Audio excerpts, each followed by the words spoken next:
Abra comigo sua Bíblia hoje em Marcos capítulo 9, por favor. Marcos capítulo 9, a partir do versículo 17. Marcos 9, a partir do versículo 17. Todo mundo achou aí, amém? Vamos lá? Marcos capítulo 9, a partir do versículo 17. Diz assim: E dentre a multidão respondeu o mestre: Trouxe-te meu filho possesso de um espírito imundo, e este, onde quer que o apanhe, o lança por terra, e ele espuma, rilha os dentes e está definhando. Roguei aos seus discípulos para que expelissem, mas não puderam. Então lhe disse Jesus, ó geração de incrédulos: Até quando estarei convosco? Até quando sofrereis? Trazei-me. Trouxeram-lhe o menino. E quando viu Jesus, o espírito imediatamente agitou-se com violência, caindo por terra, e estava de reviravolta e também espumando. Perguntou Jesus ao pai do menino: Há quanto tempo isso lhe sucedeu? Desde a infância, respondeu o pai. E muitas vezes tem se lançado no fogo e na água para o matar. Mas tu podes alguma coisa, tenha compaixão, ajude-nos. E ao que lhe respondeu Jesus, disse-lhe: Se podes, tudo é possível que crê. E imediatamente o pai do menino exclamou com lágrimas: Eu creio. Ajuntando-me a minha fé, ajuda-me na minha falta de fé. E vendo Jesus que a multidão concorria, repreendeu o espírito imundo, dizendo: espírito surdo e mudo, te ordeno, sai desse jovem, para que nunca mais lhe torne a ser tormentado. E ele, clamando, agitando-se muito, saiu e deixando como se ele estivesse morto. E disseram: O menino morreu. Mas Jesus, tomando pela mão, o ergueu e ele se levantou. E quando entrou em casa, os seus discípulos lhe perguntaram em particular: Por que tu podes expulsar os demônios? E respondeu-lhe Jesus: Essa caixa não sai, senão por meio de jejum e muita oração. Amém? Irmãos, esse texto é conhecido e a gente que fala de libertação sempre usa esse texto, né? Porque hoje libertação é um tema que tudo que a igreja já faz, dificilmente uma igreja não trabalha com libertação hoje em dia. Mas eu comecei com o pastor Sebastião a fazer libertação há 25 anos atrás, irmãos. Quando não tinha livro nenhum explicando, era no peito, na raça. Eu me lembro que lá em São João de Meriti tinha um culto de libertação às terças-feiras. Mal estava nessa, né? A gente saía atracado com demoniado, né? Mordia nosso pescoço, arranhava a gente, rasgava a roupa. Não tinha conhecimento, o que a gente sabia era aquilo, era sair em nome de Jesus, e era uma briga tremenda. E chegava em casa arranhado, a mulher perguntava o que era para quem era casado. Não, estava na libertação lá, vai você ver. Era assim, irmãos. Eu me lembro de uma senhora que eu fiz um discipulado no lar com ela e o marido, uma senhorinha. E essa senhora, uma bênção. Entregamos o certificado dela de discipulado, uma paz tremenda. E um dia, ela estava numa vigília, irmão. Essa irmã jogou cadeira para cima, dava pernada em todo mundo, uma coisa de louco. Era assim. Agora, se há 25 anos atrás a gente passou por isso, imagina... 25. Imagina há 2000 anos.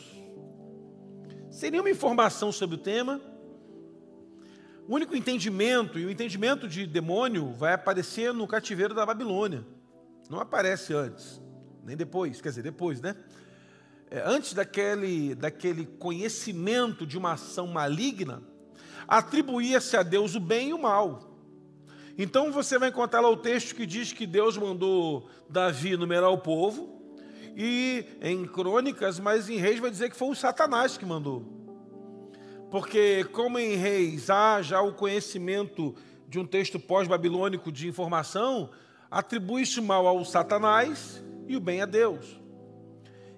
Quando o povo chega na Babilônia, você deve já ter ouvido isso algum dia, quando o povo chega à Babilônia, eles começam a perceber que há uma ação de força também contrária.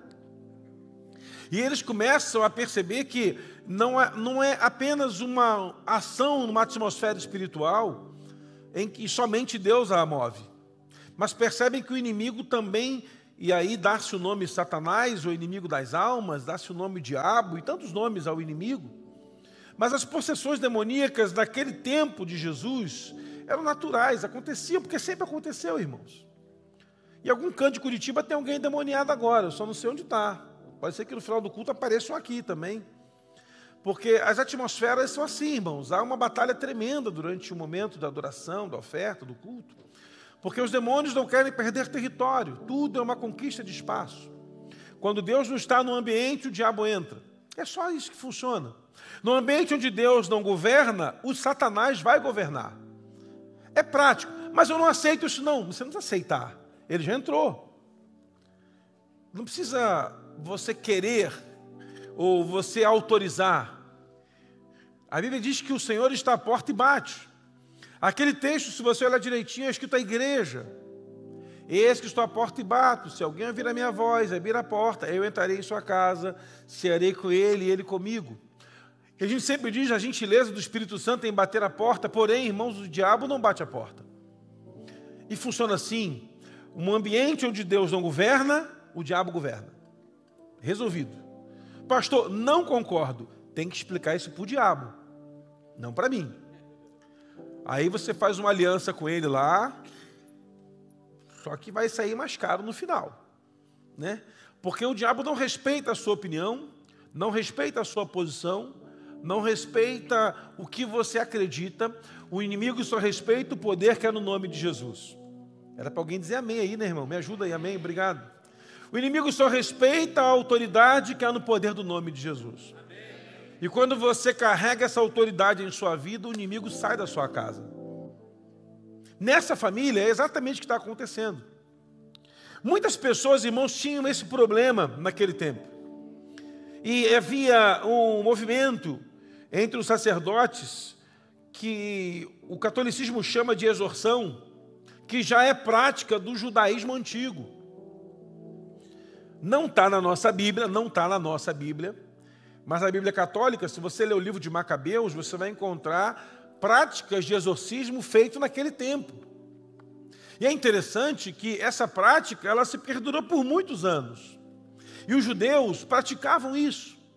O problema é que todas as doenças que não tinham diagnóstico, algumas doenças que não tinham diagnóstico eram reconhecidas como doenças do espiritual. A gente chama do espiritual, mas eles chamavam de doenças de atormentação do homem.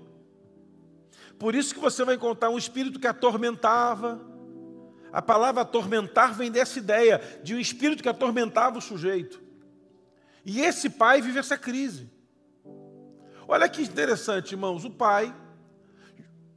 Vamos voltar um pouquinho no capítulo 9, lá no início, se o texto está cronologicamente da mesma maneira, se cronologicamente é esse o episódio, que é o que nos parece, Jesus sobe ao Monte da Transfiguração, ele, Tiago, João e Pedro têm uma experiência profunda naquele monte, e quando eles descem, eles encontram uma cena, uma multidão esperando Jesus, para saber quem era Jesus, aprender de Jesus, saber o que estava acontecendo.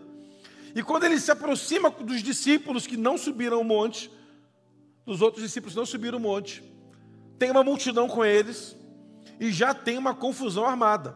Está ali um menino endemoniado e o pai desse menino tentando com que os discípulos façam alguma coisa. Eu creio que os discípulos estavam tentando fazer aquilo que os sacerdotes tentavam fazer. Porque os sacerdotes certamente já haviam encontrado com esse pai em algum momento para trazer uma solução para esse menino. E há uma crise agora aqui, que os discípulos não conseguem tirar o demônio do garoto.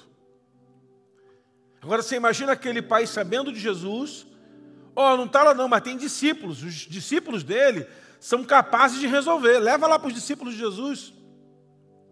E aí os discípulos estão lá parados, chega um pai com um filho endemoniado, está aqui, esse é meu filho, ajuda aí. Não tem Pedro, não tem Tiago, não tem João, não tem Jesus. Mas ali tem André, Filipe, Bartolomeu, tem Judas Iscariotes, tem Mateus. Os caras estão ali e o pau está cantando, irmão, com o endemoniado e nada acontece. E quando Jesus chega, A multidão aponta para Jesus. E o pai traz o moço endemoniado e fala: Senhor, está aqui meu filho, me ajuda, por favor. Eu estou desesperado. Não sei mais o que fazer. Já percorri todos os lugares, já fui a todos os cantos, já procurei auxílio com todo mundo que o senhor imaginar e, infelizmente, eu não consigo encontrar uma resposta para esse problema e eu queria que o senhor tivesse compaixão de mim. E Jesus pergunta ao pai: desde quando esse menino passa por isso? E o pai responde: desde pequenininho, desde tenra idade, desde que ele é garotinho, bem jovem. Versículo 21, perguntou-lhe Jesus ao pai do menino: há quanto tempo lhe sucede isso? Desde a infância. Agora você imagina um pai, irmão, procurando restauração espiritual para o seu filho e não encontrando desde a infância. Imagina há quantos anos, se esse moço, vamos colocar que ele tenha 15, e que a possessão maligna começou desde os 5, 10 anos. Vamos colocar que ele tem 18, e a crise começou desde os 5, 13 anos. Vamos colocar que ele tenha 16 e começou desde os 5. Imagine, irmãos, um pai, uma vida, quase que uma adolescência totalmente prisioneira por um espírito maligno. Em alguns momentos o pai narra que o menino se joga no fogo para o diabo quer matá-lo, se joga na água para afogá-lo, e é uma tormenta tremenda. Esse menino não tem vida social, esse menino não pode ir para a escola, esse menino não é convidado para a festa de criança, não vai no parquinho do bairro, não pode no pula-pula com as outras crianças. Imagina um pai que tem um filho carregando essa crise nos dias de hoje, irmãos. Imagina isso. Motivo de chacota por onde passa, problema por onde anda. As pessoas olham para essa família e tem essa família marginalizada por uma crise que o menino carrega. E o pior, os discípulos, a igreja, os que representam Jesus não podem fazer nada por ele. E só sobra esse pai lágrimas. Só sobra esse pai tormenta. Mas esse pai vai clamar a Jesus. Esse pai vai até Jesus com seu filho. E ele quer uma ajuda. E ele fala: Senhor, tem compaixão de nós. E Jesus faz a ele uma exclamação: se podes, tudo pode ao que crê. E o pai do menino começou ali a exercitar a sua fé. E imediatamente o pai do menino exclamou com lágrimas: eu creio, porém ajuda-me na minha falta de fé. O homem crê que Jesus pode fazer alguma coisa, porém ele entende que a sua fé ainda não é suficiente para ver o filho totalmente liberto. Talvez porque ele nunca tenha visto ninguém liberto. Eu não sei se você foi a algum lugar, irmãos, e te ofereceram uma comida que você nunca comeu. Está aqui um negócio aí, você vai a algum lugar, algum canto aí do Brasil, né? Te botam na mesa um negócio, come aí, vê se você vai gostar. E você nunca comeu. E aí você vai experimentar pela primeira vez aquilo, e você come e você não gosta. É uma coisa. Você não vai fazer cara feia, eu faço, que eu não consigo disfarçar. Negócio ruim, mas eu não gostei.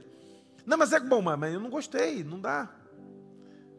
Mas quando você chega num lugar e tem uma coisa que você gosta, irmão. Vou dar um exemplo de uma coisa que eu gosto aqui. Deixa eu ver, uma coisa difícil, do churrasco. É difícil, eu tentei querer lembrar alguma coisa que eu goste. Não, aqui é difícil, meu pastor. Churrasco, pronto, foi difícil. Oi? Açaí eu também gosto, mas eu não prefiro o churrasco. Já comeu churrasco com açaí, varão? Eu nunca comi churrasco com açaí. Porque ela bota, né, açaí na farofa, no feijão, açaí na margarina, bota açaí na sopa. Lá no Pará o açaí vai com tudo, né? Eu chego num lugar que é churrasco, quer comer? Inadvertidamente, porque eu já vi, já conheço, sei o que é. Já provei. Agora pensa um pai que nunca viu ninguém ser liberto. Pensa um pai que nunca viu um processo de libertação, porque esses processos de tirar o espírito que atormenta a alma era feito lá no meio do sacerdócio, ele nunca viu. Ele estava experimentando o novo. E para ele experimentar o novo, a fé dele não era suficiente. Olha a analogia. Para experimentar o novo, ele cria, mas não tinha fé suficiente, porque para ele era o inédito. Ele nunca tinha visto. Ele percorria a libertação do filho, mas nunca dava certo. Tudo que ele tentou, nada aconteceu. Mas que bom, irmãos, que naquele dia Jesus passou naquele lugar. Eu quero crer que Jesus está passando nesse lugar aqui hoje à noite. E você vai experimentar a libertação na sua vida, na sua alma, na sua mente. E a oportunidade que temos muitas vezes de sermos restaurados é porque Jesus transita nos ambientes onde estamos. Então procure, percorra, vá atrás, busque. Não deixe passar a oportunidade de onde Deus estiver agindo, não fique longe. Procure os ambientes onde Deus estiver, porque é lá que a restauração da sua casa, da sua família, vai acontecer. E eu olho para esse pai e vejo muitas coisas favoráveis para ter um filho liberto. Primeiro ele creu, tanto que ele foi atrás. Primeiro ele bateu nas portas erradas. Ele bateu na porta dos discípulos, que por mais que eles andassem com Jesus, não tinham autoridade para gerar libertação àquele moço. Olha que coisa, irmãos. Então já podemos aprender uma coisa. Não significa que andar com Jesus teremos a mesma autoridade que Ele liberou sobre nós. Significa que andar com Jesus não vai nos munir de poder e autoridade para gerar libertação a cativos. Não quer dizer que, porque nós estamos com Jesus, seremos usados por Ele para trazer restauração a quem está à nossa volta. Não adianta andar com Jesus se não tiver um íntimo relacionamento com Ele. Não adianta andar com Jesus se não tiver uma total dependência da presença dEle. Jesus, Ele está agora dando para os discípulos um ensinamento. Essa ação do demônio, essa ação maligna, ela só vai trazer libertação com jejum e com muita oração. Ou com oração e jejum, mas jejum e muita oração. E aí, quando a gente fica observando essa família, imagina uma família desesperada sem Deus, precisando de uma libertação para uma criança, e o discípulo de Jesus manda ele voltar para casa, porque não pode fazer nada por ele.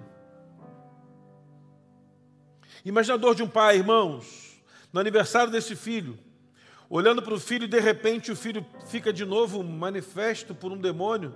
Que vida louca! Só quem convive com uma pessoa que passa por uma ação maligna sabe a luta que é. Só uma pessoa que já conviveu com alguém na família que precisou de libertação sabe o quanto é difícil para a família. Eu que faço trabalho com libertação pela misericórdia de Deus há muito tempo, irmãos, já vivi cada experiência que se eu te contar aqui uma meia dúzia, você vai ficar assim, misericredo. Um dia dos pais, eu estava em casa, irmão, saímos para almoçar, chegamos cedo lá no local, comemos, fomos para casa, dia dos pais, ganhei cueca, meia, chaveiro, pai ganha lembrancinha, mãe ganha presente, pai ganha lembrancinha. Uma reivindicação aqui, né, irmãos? Ano que vem, você, filho, dê lembrancinha para a mãe e presente para o pai. Mas assim, deixa o presente separado da mãe, para não ter problema também, porque se você der uma para ela, mãe, um chaveiro, é bem possível que você não coma uma semana. Então, dá uma, né? Vê bem, divide o dinheiro. Não sai também atropelando o processo, não. Eu estava deitado no sofá, no meu quarto, tocou o interfone da casa, aí eu não atendi, o Vinícius atendeu, o doutor fulano, era o médico que já foi da nossa ex-igreja. Aí, puxa vida, o que ele quer, cara? Tinha ligado para o telefone, mas eu não sei, não tocou, não sei o que aconteceu. E aí eu fui lá, oi doutor, ô pastor, me ajuda aí. Lá na maternidade tem uma mulher endemoniada. Eu falei, puxa vida, cara, mas hoje, dia dos pais, Não é dia de demônio em mulher, é dia de demônio em pai, não em mãe. Não, pastor, está lá endemoniada. E daí? Dá para o senhor ir lá? Você não está na igreja tal? Estou. E o pastor? Falou que não resolve essas coisas, não. Mas é uma igreja pentecostal lá que você vai? É do fogo. Mas lá não faz? Não. Mas nós é batista, varão. Batista, não, mas eu sei que lá resolve. Tá, ele estava de moto, falei, vai de moto que eu vou de carro, porque eu sei que o diabo já vai tentar jogar nós dois da moto no chão, que eu não sou bobo. Fui, parei o carro na maternidade, cheguei lá, irmãos, uma moça, miseravelmente endemoniada. Tinham sedado essa moça com sedativos, doses altíssimas, ela não adiantava. Balançava a cama, estava amarrada na maca, um negócio assustador, isolada numa área de maternidade, grávida de 8 meses, uma loucura. E eu cheguei lá no hospital, e aí? Nós já fizemos de tudo, pastor, isso aqui está ruim, tá? Estamos tirando as outras pacientes de perto, que está uma gritaria no hospital, e eu sentei lá, estava passando alguma coisa na televisão, lá Faustão, sei lá o que era, e pensando, rapaz, não tem um crente aqui nesse hospital que possa resolver isso? Irmãos, a gente é crente, legal, amém, glória a Deus, vem com a Bíblia para a igreja, é uma benção, mas na hora que precisa, meu irmão, aí que o negócio, quando a giripoca pia, eu não tem um crente que não, tem uma meia dúzia, mas ele falou que não mexe com isso não. Falei, então tá certo, vamos lá. Entrei no quarto, na área reservada para a moça, ela deu uma pernada na parede de drywall que empenou a parede. Quase derrubou os médicos, os enfermeiros, o que ela pôde botar a mão, ela quebrou. Para a honra e glória do Senhor, ela foi liberta naquela manhã, naquela tarde. Deixei meu contato com a família, com a moça, a mãe dela crente, ela já tinha sido de fé, andava comendo despacho pelas esquinas por um trabalho de magia negra, grávida. O diabo não queria ela, queria o filho. E na hora que eu estava lá orando, Deus revelou que era um menino. E Deus revelou que o nome do menino seria Isaac. Olha que negócio de doido, irmão. É bom demais quando Deus usa, né, irmão? Falei, irmão, Deus está orando aqui por essa menina. Eu quero também orar pelo menino que está na barriga dela. Aí a médica falou assim, como é que o senhor sabe que é menino? Falei, Deus falou. E vai chamar Isaac, não é isso? A menina falou, é. Falei, então tá certo. O diabo não tem poder sobre Isaac. Passou uns tempos, essa senhora me procurou, a mãe dela com ela. A mãe dela falou, está na igreja, está na fé. O Isaac já está tocando pandeirinho lá na congregação. Sabe o que acontece, irmãos? O poder que o Senhor entregou à igreja não é para restaurar a pessoa da libertação, mas é para restaurar uma família toda de sair da mão do diabo em nome de Jesus. A igreja, você deve aplaudir o Senhor bem forte, a igreja foi levantada para tirar a gente do inferno, irmão. A vida desse cara devia ser um inferno. Imagina um pai carregando um filho endemoniado embaixo do braço, de um lado para o outro, procurando solução e não achando. Que pai sensacional é esse? Que vai até Jesus e pede, por favor, Senhor, me ajuda. Eu estou desesperado, eu não sei o que fazer. Hoje, irmãos, olhamos para Marcos 9 e encontramos um homem que não tem nome, não tem sobrenome, não tem CPF, mas você tem um monte de gente à sua volta que está desesperado, sem solução. Que nesse dia dos pais hoje pensou em suicídio. Que nesse dia dos pais hoje, irmão, pensou em dar fim da sua vida. Que nesse dia dos pais hoje é só tristeza, sofrimento, é uma casa tomada por uma ação maligna, meu irmão. E sabe o que Jesus está falando? Ele fala assim para os discípulos, ora, vocês são uma geração incrédula. Jesus fala isso lá 2000 anos atrás e hoje ainda estamos no meio de uma geração incrédula.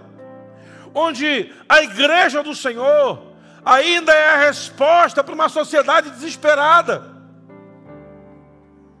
Olha, meu irmão,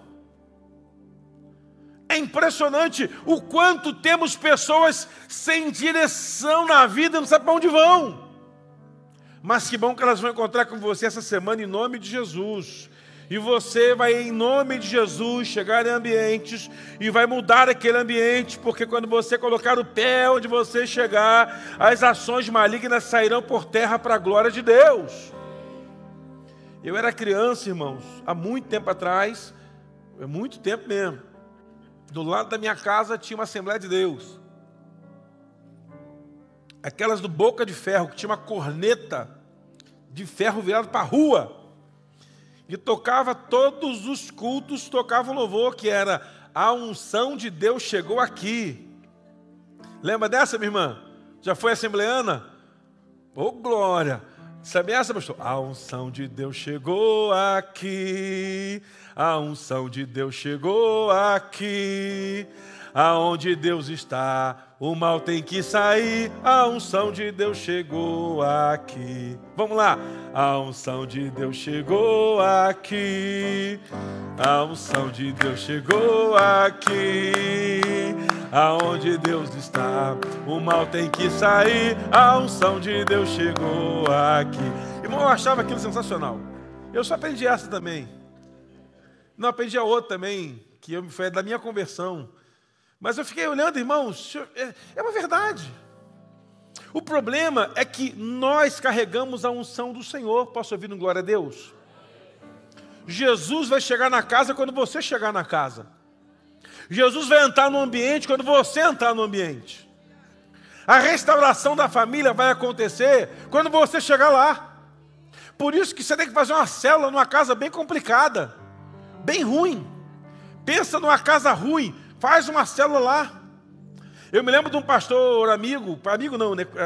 A irmã dele foi minha ovelha, lá em Miguel Pereira, no primeiro ministério, e o nome do pastor era Ezaquias. Ezaquias. Ezaquias não é Ezequias, é Ezaquias o nome dele.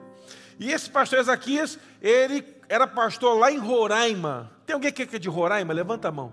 Roraima, tem parente em Roraima? Conhece alguém de Roraima? Você conhece alguém de Roraima? Conhece alguém de Roraima? Lá é feio o lugar ou é bacana? É bacana? Eu não conheço. Eu nunca fui lá pregar. Eu nem planejo. Mas, assim, mas vou. Chamando, eu vou mandar o pastor Maurício. Vai lá, pastor Maurício Roraima, viajar com a família. Pega lá, pastor Miguel, tal. Vai lá, ó, tem um cara que é benção. Tal, Roraima. E o pastor Ezaquias, ele começou a orar por uma família, irmãos, que tinha um centro espírita na esquina da igreja. A obrigação dele é orar por aquilo. Orava por aquele pessoal todo dia. E o pai de santo lá resolveu matar o pastor. Porque o pastor estava orando e estava atrapalhando. E o Ezaquias ia com a esposa e o cara falou assim: pastor, vai lá em casa fazer uma oração no nosso centro. O pastor foi com uma alegria. E segundo a irmã dele, colocaram veneno no café do pastor. Veneno. De matar rato. Chumbinho, mata e seca o rato. E o pastor tomou o café, irmão, com leite. Quer mais, pastor? Bota mais um pouquinho aí. E o pastor tomou o veneno, irmão. E foi para casa cantando louvor. E o pai de santo falou assim: esse pastor tem corpo fechado. Que negócio é esse que ele tomou o café com veneno e não morreu? E o pai de santo chamou de novo: pastor, vai lá toda semana. E na segunda vez que ele foi, o Espírito Santo falou com ele: não beba nada, só ore, jejum. Ele falou assim: irmãos, a mesa, ele contou para a irmã dele, a mesa estava farta, linda, bonita. Deus falou para fazer jejum. E na segunda ida do pastor lá, que o homem foi tocado pelo Espírito Santo, falou: olha, pastor, a primeira vez que eu veio aqui, eu coloquei veneno para você tomar no café e morrer. O senhor tomou a primeira vez, tomou a segunda vez, tomou a terceira vez. E eu só posso crer que o Deus que o senhor serve é realmente totalmente poderoso, porque qualquer um outro teria morrido. E o pastor começou a ficar preocupado. Ué, gente, eu tomei veneno, mas já tem mais de 15 dias. Marcos capítulo 16 fala que em nome de Jesus, se em algum momento tomasse bebidas mortíferas, nada mal nos causaria. Irmão, você acha que o diabo nunca tentou matar você por envenenamento? Nunca tentou botar um demônio no seu caminho para atropelar você, para derrubar você, para acabar com você? Sabe, meu irmão, se você é alguém agarrado com Jesus, você tem um alvo nas tuas costas, tem um diabo te perseguindo, tentando te derrubar, mas a promessa do Senhor é que maior é aquele que está em nós do que aquele que está sobre o mundo. A Bíblia nos garante que 1000 cairão ao teu lado, 10.000 cairão à sua direita, e você não será atingido. É para glorificar o Senhor bem alto, porque ainda, meu irmão, que o diabo se levante contra nós por um caminho, a promessa do Senhor é que por 7 caminhos ele fugirá. Foca nisso aí, meu irmão. O inimigo quer matar, roubar e destruir. E no dia dos pais eu olho para um pai que já está com a sua família destruída. Mas esse homem vai até Jesus e sabe que ele encontra uma palavra de fé. A sociedade na qual estamos plantados vive debaixo de um manto de incredulidade. Mas a igreja carrega a palavra da fé. Diga comigo, eu sou da fé. Diga mais forte, eu sou da fé. É assim. Agora, é lindo ver esse pai vendo seu filho ser restaurado. O diabo tocou nos sentidos desse moço. Ele não tinha audição. Ele não falava. Ele não tinha tato. Seu corpo estava desorganizado. Sua mente estava totalmente destruída. Ele se jogava no chão, ele se levantava. Era uma tormenta só. O inimigo plantou enfermidades físicas sobre aquele moço. Irmãos, quantas vezes eu já orei, e os pastores aqui também já oraram por muitos, que estavam carregando uma enfermidade física que não era uma doença, era uma ação maligna na vida deles. E à medida que nós declaramos libertação em nome de Jesus, a doença foi embora. Não quer dizer que toda doença física é uma ação maligna, mas há muitas que são. E o diabo, meu irmão, como ele quer escravizar pessoas que ficam prisioneiras a enfermidades, pessoas que têm prazer de estar presa à doença, só pode ter uma ação maligna ali, misericórdia. E o que me deixa impactado é que Jesus dá uma palavra àquele pai, você creu? Creio, então vai acontecer. O pai em lágrimas está clamando, Senhor, eu quero, eu creio. Jesus fala, tudo é possível que crer. Eu quero liberar uma palavra profética à igreja nessa noite. Quero dizer para você o seguinte, irmão. Essa semana, de hoje até o próximo domingo, pela fé, toda ação maligna que cruzar o seu caminho vai ser caída por terra em nome de Jesus. Você vai ser um testemunho de fé em nome do Senhor para declarar fim, para dar cabo a tudo que o diabo está plantando para destruir uma família à sua volta para a glória de Deus. Que Deus abra a sua visão espiritual para que você veja o ambiente onde o diabo está agindo e no poder do nome de Jesus, você libere uma palavra de fé e como foi declarado aqui, imediatamente o inimigo saiu, ele sairá imediatamente do ambiente onde um crente cheio do Senhor chegar em nome de Jesus. Em nome de Jesus. É desse jeito. Vai ser assim. Vai ser dessa forma. Porém, irmãos, tem uma coisa. Jejum e muita oração. Não podemos desistir de uma vida de autoridade. Mas para alcançar uma vida de autoridade é preciso abrir mão de algumas coisas. E aprender que jejum não tem a ver com sacrifício. Não tem a ver com sacrifício. Eu, quando era novo, falava assim, jejuar é sacrifício, Jesus já fez todo o sacrifício na cruz. E aí eu falava, então não vou jejuar, já que ele fez, eu vou perder meu tempo, já que ele não sou bobo. Eu vou comer aqui um ovo mexido, com taioba, que era o que tinha na época, e aí tal. Só que a gente vai crescendo na fé, vai aprendendo a Bíblia, vai estudando, vai descobrindo que o jejum não tem a ver com sacrifício, mas tem a ver com adoração. É quando eu decido abrir mão de prazeres da carne, por prazeres espirituais. É quando decido abrir mão do meu conforto para fazer algo para Deus. Quantas vezes, irmãos, eu acho difícil um crente em Jesus, ao longo de 30 dias, não fazer pelo menos um dia de jejum num mês. Deveria ser um por semana, mas eu não vou te cobrar tanto. Mas quando a giripoca pia, quando o calo aperta, quando o problema bate a porta, quando o vendaval sopra, você corre para o jejum. Corre para crente que faz jejum para pedir socorro. Não sei se tu passou por essa já, crente, de ter aqueles irmãos que é os irmãos 6 horas, né? 6 horas por mim? 6 horas por mim? Fica pedindo oração para todo mundo, irmão, 6 horas? Aí, 6 horas por mim então, hein? 6 horas aí. Irmão, claro que a gente vai orar um pelo outro, temos que fazer isso, mas tem pessoas que não conseguem gerar habilidade de buscar a Deus por si. Terceirizam a sua vitória para que o outro ore por ele. para que o outro busque por ele. E nós começamos a atribuir ao irmão fulano um poder que muitas vezes não lhe foi dado. Olha, vão lá na irmã fulana, que ela é de oração, e ela vai orar e vai acontecer. Eu estava na faculdade um dia, e aí uma menina falou assim, Luiz Wagner, eu queria falar contigo no final da aula. Eu falei, tá. Aí ela acabou, ela me chamou assim, falou assim, você consegue olhar para mim, ver se alguém fez alguma bruxaria contra mim? Eu falei, não consigo. Não, porque tem a irmã fulana que consegue. Ah, então vai na irmã fulana que consegue ver. Ela, por quê? Eu falei, não é assim que funciona. Como é que funciona? Funciona assim. Vamos lá, deixa eu te dar uma dica. Primeiro você entrega o seu caminho ao Senhor. Confia nele que vai tudo mudar na sua vida. Mas o que está acontecendo? Ah, meu marido, meu casamento. E ela começou a falar mal do marido dela e falar um monte de coisa do marido dela. E realmente, pelo aquilo que ela falou, o cara era uma tralha. E ela foi falando. E ela falou uns 10 minutos. E quando ela acabou de falar, eu falei assim, agora vamos falar de você. O que você tem de errado? Não, eu não tenho nada de errado não, eu sou perfeita. Eu nada, ele é que não presta. Falei, certo. E você faz o que? Não, eu sou melhor. Olha, Luiz Wagner, vou te falar, não é porque eu estou na minha frente não.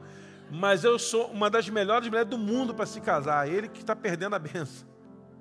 Tá, vamos mudar então o foco da conversa. Se você tivesse que mudar alguma coisa, o que você mudaria para ser uma mulher melhor? Eu não preciso mudar em nada, eu estou muito bem. Então, realmente, seu marido deve ser um demônio.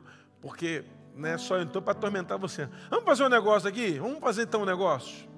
Daqui para frente, tenta olhar só o lado bom do seu marido por 30 dias. Aí você anota o que ele tem de bom. 30 dias. Tá bom? Tá bom. E nunca mais ela me procurou. E depois de um tempo, eu procurei ela. E aí, fulana, como é que foi? Ah, não tem coisa boa naquela tralha, não tem nada de bom. Por que você não separa dele? Ah, mas eu gosto dele. Então tem alguma coisa de bom, não é possível que não tenha nada. Não tem nada de bom, assim, de bom mesmo. De bom, assim, bom é que ele é carinhoso comigo. Olha aí, foca no carinho. Percebe, meu irmão, que tem pessoas que entendem, observam o ambiente, percebem que o inimigo se estabeleceu ali, mas não tem ferramentas espirituais para lutar contra. Uma outra moça, também na faculdade, lembrei agora, me procurou. O nome da moça igual o nome da minha filha, Vanessa. Queria te pedir uma ajuda, Luiz Wagner. Fala, meu casamento acabou.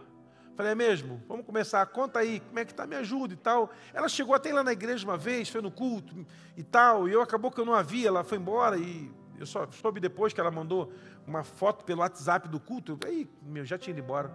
E aí, vamos conversar. Ela, como é que foi que você conheceu ele? Ah, foi assim. Eu estava numa balada em São Paulo. Olha a história, balada em São Paulo. E ele também estava, mas ele era do Rio. Ele tinha ido para São Paulo fazer um serviço para uma empresa. Foi na balada, nós nos conhecemos. Namoramos, fomos para um motel. E ele falou assim, quer morar comigo? Lá agora. Não sabia nem o sobrenome do cara. Foi em casa, botou as coisas da mochila, falou, pai, mãe, parti. Entrou no carro da empresa com ele e veio para o Rio de Janeiro. 600 quilômetros de casa ela estava. Quando chegou na casa, o cara falou assim, mãe, casei. Mas tu saiu sexta-feira, voltou na segunda-feira casado? É. Como é que é o nome dela? É esse, Vanessa. O sobrenome? Como é que é teu sobrenome mesmo, que eu não sei? Tá. Isso aí. E a mãe falou, tudo bem, fica com um quarto meu, do seu pai, que tem banheiro. E aí ela foi morar na casa da sogra, irmão. Que ela nunca tinha visto. 2 meses depois, ela vai embora para São Paulo, que eu não te aguento mais. Quando ela estava na rodoviária, ela passou mal, vomitou, foi numa farmácia, grávida. Gêmeos. Voltou, estou grávida, só pode ser teu. Agora, então fica aí com a minha mãe que eu vou para Gandaia. E já tinham 7 anos assim, irmão. Falei assim, minha filha, você acha que esse negócio ia dar certo? Ah, mas eu amava ele. Mas você amou ele numa vez só. Você nunca viu falar em amor à primeira vista? Falei, só em filme de Hollywood. Ela, você acha que o diabo está agindo na minha vida? Nem precisa. O diabo, ele falou assim, você se superou, minha filha. Eu estou tentando criar uma maneira de botar um demônio, nem precisa. E o que eu faço? Se converta a Jesus, em nome de Jesus, que a tua vida vai mudar. Aí ela falou, como é que eu faço? Ajoelha aqui, eu vou orar, mas tem muita gente vendo. Minha filha, fecha o olho que eu resolvo. Irmãos, como para ela era distante o deslocamento, orientei a ficar junto com um pastor amigo, lá perto da igreja desse camarada. E sabe o que me impactou? Que ela aceitou Jesus mesmo. Ela mudou, pediu perdão para a sogra, pediu perdão para o sogro, passou pelo encontro com Deus, pediu perdão para o pai, pediu perdão para a mãe, pediu perdão para os filhos, pediu perdão para o marido, e tudo mudou na vida dela. Sabe o que me deixou impressionado? Que um tempo depois eu contei uma outra amiga e falou assim, e como é que está fulana? Ela, mudou de vida mesmo, aquele cara foi embora, ela casou de novo, tá bem. E aí eu vou lá olhar o Instagram dela, porque aí a fofoca é um negócio que o diabo também perturba o crente, né, irmão? Fui lá conferir no Instagram. As filhinhas dançando na igreja, ela cantando no coral, um marido crente. Sabe o que acontece? Irmãos, tem pessoas que vivem encraqueiradas, enroladas de um jeito todo esquisito, que se você tentar procurar a ponta do fio para desenrolar, só enrosca mais. Mas Jesus é especialista em desatar nó que nós demos na vida. Jesus nos deu uma autoridade para liberar uma palavra de libertação às pessoas, que por mais confusão que elas criem, elas se envolvam, no nome de Jesus, a autoridade que o Senhor colocou em nossas vidas, para que elas cheguem diante de nós prisioneiras e saiam libertas para a glória de Deus. Exerça essa autoridade. Exerça essa autoridade. Exerça essa capacidade divina que foi derramada sobre a igreja em poder para liberar palavras de restauração a famílias que estão prisioneiras até encontrarem contigo. É assim que funciona. Lá no teu comércio, por exemplo, entram centenas, dezenas, milhares de pessoas por semana e você não sabe nem a história de cada uma delas. Imagina, irmãos, quanta gente passa por você na sua empresa, no seu trabalho, no seu dia a dia, transitam com você no elevador, quantas histórias por detrás de cada cidadão que você se encontra. E todos aqueles que não têm Jesus, precisam de alguém que libere uma palavra de restauração sobre eles. Mas eu não tenho problema, mas se não tem Jesus, tem todos os problemas. Porque só tem restauração plena em Jesus. E nós, como igreja, temos uma autoridade delegada para que a gente possa avançar e restaurar as pessoas. Mas qual é o problema? É que as pessoas da igreja também não foram todas restauradas. Aí a gente começa a entrar numa outra guerra, irmão. Porque de que adianta pregar restauração se o nosso povo não busca por restauração? Irmãos, uma vida com Jesus tem que abrir mão de tudo. Abrir mão das vontades, dos egos, dos eus, do eu sou, do eu faço, do eu tenho. Chegou o tempo de uma igreja sólida, forte, avivada, para conquistar coisas grandes. Temos que exercer o nome de Jesus também na nossa vida, para dizer, olha, eu não quero pecado, eu não quero aquilo, eu não quero errado, eu quero o que é certo.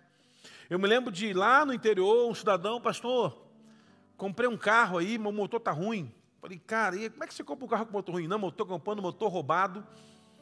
Falei, mas como é que é? Você vai comprar um motor roubado? Pastor, todo mundo compra. Falei, cidadão, tu é crente. E esse cidadão, irmãos, ele tinha um emprego, ele vendia cigarro do Paraguai.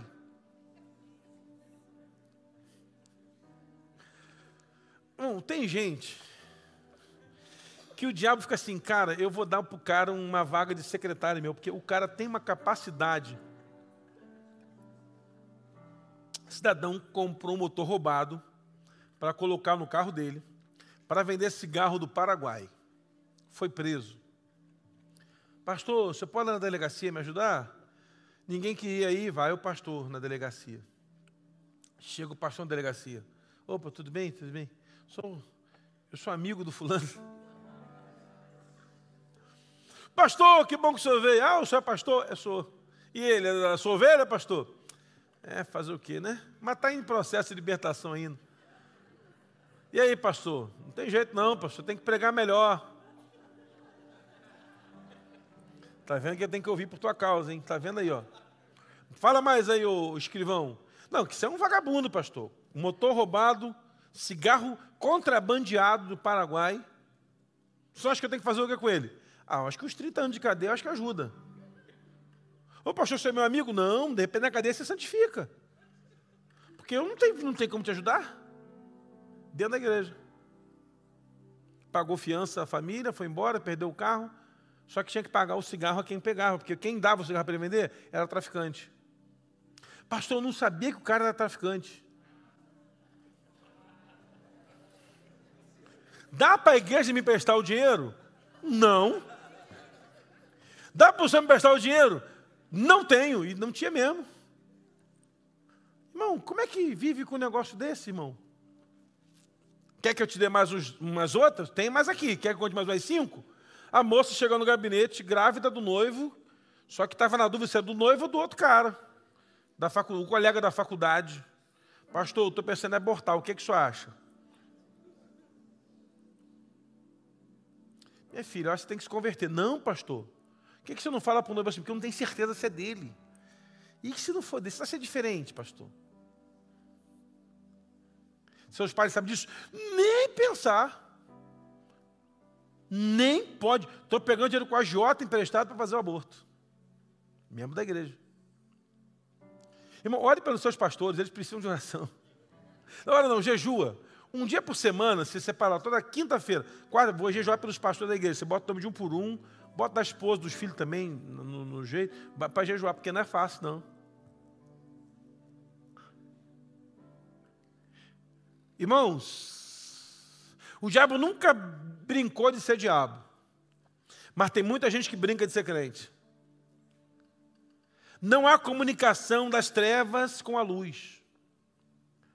Aquilo que é treva, rompa com ela. As pessoas têm uma mania de me ligar e falar assim, pastor, o senhor acha que é pecado? Acho. Não, mas eu nem falei. Você está na dúvida, é porque é pecado. Não precisa nem me ligar, é pecado. Não precisa nem ligar, porque eu sei que vai dar ruim. Pode, vai, já está dando errado. Pode sair fora que vai dar errado. Na libertação, a gente fazia o culto segunda-feira de libertação, e depois tinha a fila de oração, né? Você orando por um, tal, e orando, qual o motivo de oração? Aí uma moça, pastor, vem aqui que tem uma moça que quer falar com o senhor. Eu falei, não, meu filho, pastor, ora por mim. Meu relacionamento, a pessoa que eu estou junto, ela não está sei lá, está difícil, não assume relacionamento. Tá, minha filha, mas como é que é a história aí? Me conta a história. Ah, pastor, ele não vem para cá. Minha irmã, esse cara é casado? Ah, pastor, é casado, mas eu também não vou ficar sozinha, né? Isso é bom que só tem no Rio de Janeiro. Não tem em Curitiba essas coisas. Aqui não tem isso. Aqui não tem. Aqui duvido. Duvido. Mas Rio, Daniel sabe, o Rio é assim, né? O pastor Maurício sabe, no Rio é assim. Aqui não tem essas coisas. Mas lá em Recife, ó, só tem gente assim. Aqui não tem essas coisas. Aqui o povo é santo, é tranquilo e tal.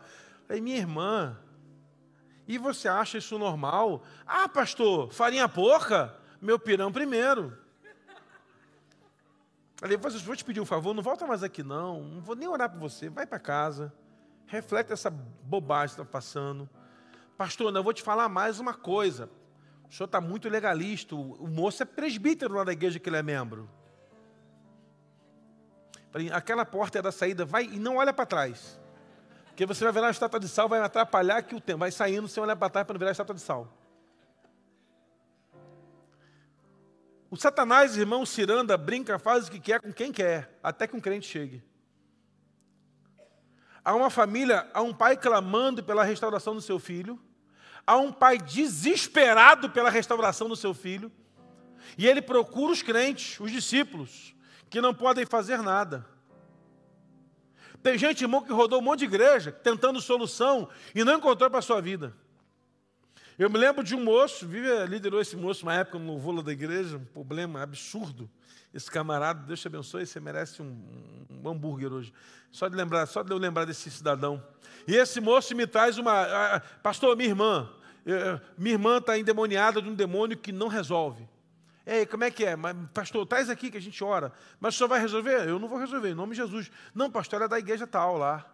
Ah, não, tá. Ela é da igreja? É. Essa moça, irmãos, ela ficava... Olha a história, irmão. Olha quem trabalha com libertação não tem sossego. Ela ficava num quarto, com a luz apagada, atrás da porta, em pé o dia todo, endemoniada. E aí a família levava para ela angu doce e angu salgado para ela comer e água, só isso. Urinava e defecava num balde e não saía do quarto. A vida dessa mulher é essa. O marido, evidentemente, largou, os filhos nunca mais foram ver, membro de igreja, cantava no coral, uma benção, mas estava com Satanás no coro. Levavam para cima, para baixo, ninguém resolvia. Foi numa igreja poderosa, o bispo orou por ela, falou assim, ó, esse caso aí é a igreja que não resolve, mas leva no centro espírita que lá o pessoal chama um demônio maior e tira esse. E como o povo era crente, falou assim, como é que a gente vai entrar no centro espírita com a minha irmã sendo crente?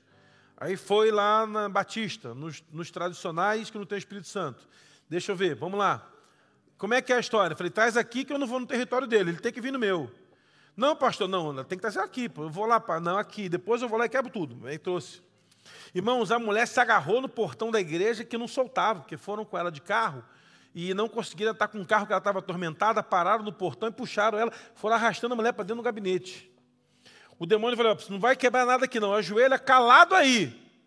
Ajoelhou calado, já ganhei a briga, né, irmão? Porque já foi na sugesta. Eu estava cheio de medo, irmão, porque eu também sou medroso, não sou igual a você não, eu tenho medo, eu tenho medo. Ajoelha quieto aí, em nome de Jesus! Aí pá, opa, o que está acontecendo? Não, pastor, ela é da igreja nada, isso aqui não tem nada de igreja. Ó, eu vou te dar uma ordem agora, hein? Nunca mais volta, entendeu? Uhum. Tá combinado, não. Porque o diabo falou, tá combinado, pastor? Não estou combinando nada contigo, que eu não sou bobo de combinar nada com você. Nada combinado. Oramos por ela com pessoal de intercessão, foi liberta, acompanhamos 7 passos, liberta, restaurada, tudo em paz, passava na rua e virava a cara para mim. Está tudo certo, irmãos. Nós não queremos os louros da vitória, nós não queremos nos vangloriar por aquilo que é feito em nome de Jesus, mas uma coisa é fato, irmãos, as pessoas vão bater na porta da congregação do Senhor e prepare-se para muitos virem aqui buscar restauração e elas serão libertas em nome de Jesus, sabe por quê? Porque carregamos o poder deles e andamos debaixo de jejum e oração. Imagina um pai, não havia dia dos pais lá, mas imagina um dia como hoje dos pais, algum pai desesperado por essa grande Curitiba, com um filho atormentado por um espírito maligno, precisando de restauração e milagre.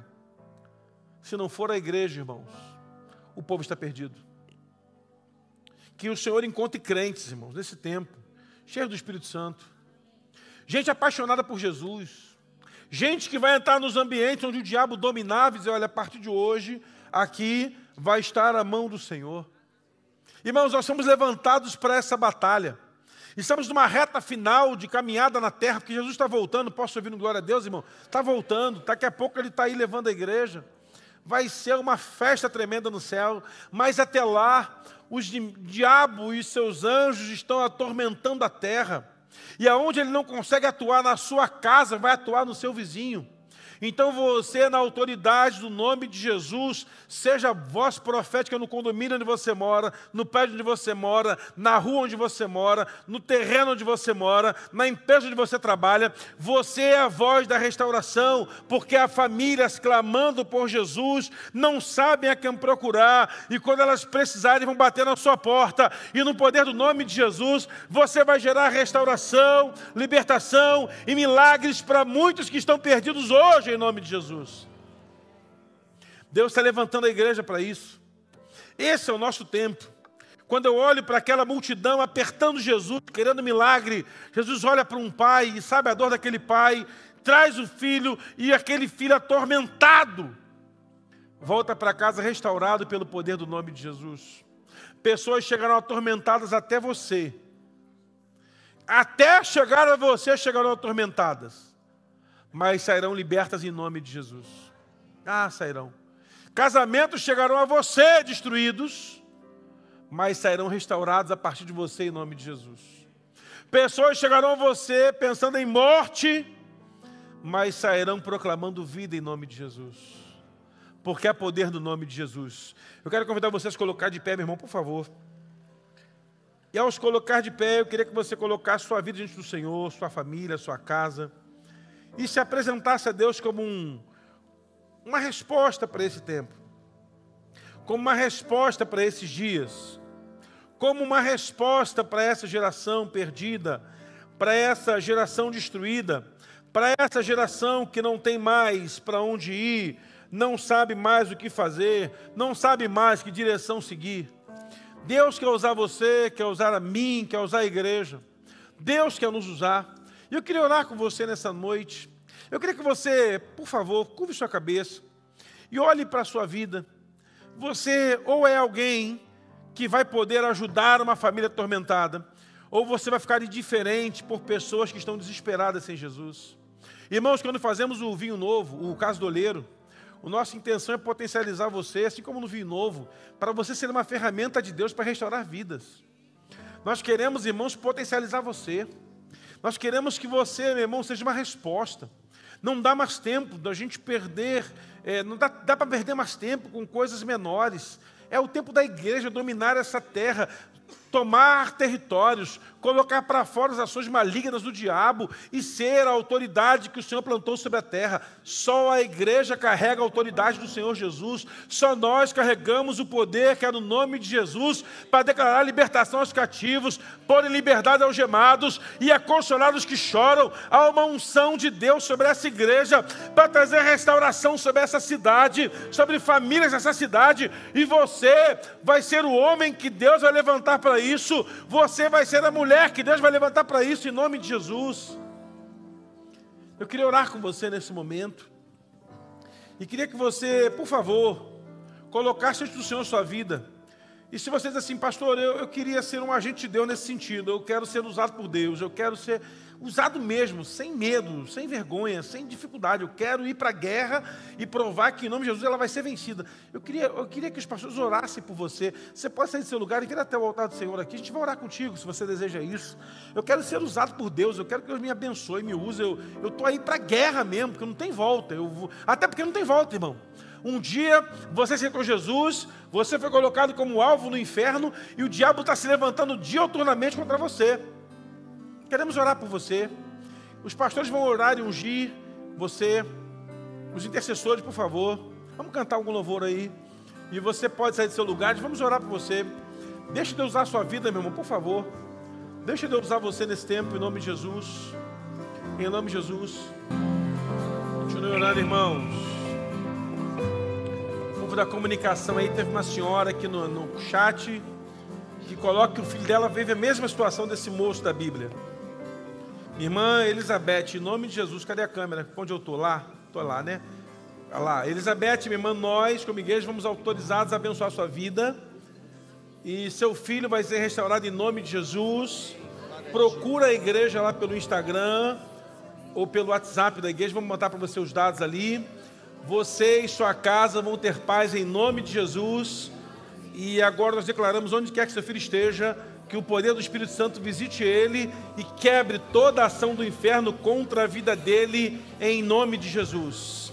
Irmãos, a luta não é pequena, a batalha não é pouca, mas eu creio que o Senhor está levantando o exército nessa noite. Deus, se você não recebeu oração, levante sua mão, que vamos orar com você. Eu creio, irmãos, que nós, como igreja do Senhor, vamos ser levantados para desfazer as obras do diabo.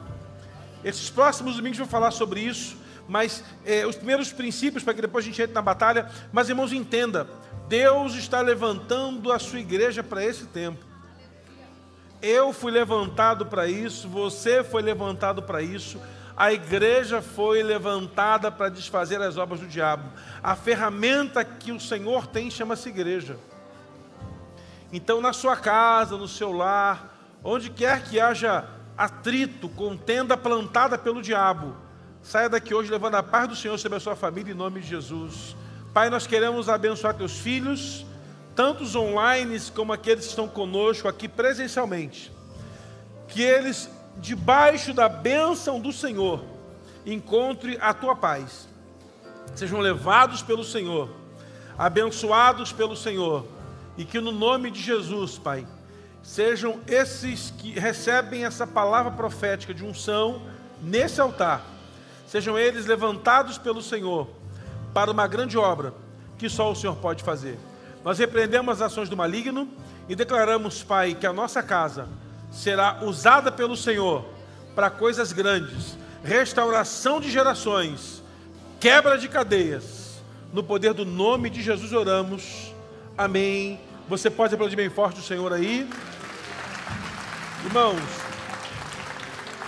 temos a inscrição do vinho novo. Você que já foi à Casa do Oleiro, vai ter o vinho novo, você passa lá no stand, faça sua inscrição. E você que ainda não fez o Casa do Oleiro, em outubro ainda tem vaga. Depois você reclama que acabaram as vagas. Então se movimente. Quem se adianta governa, quem se antecipa governa. Então vá lá, faça sua inscrição. Deus te abençoe. Terça-feira, culto de mulheres, você não pode ficar de fora. Vai ser poderoso. Amém, irmãos? Terça-feira, às 19h30, culto de mulheres. Vá na paz. Deus te abençoe abundantemente.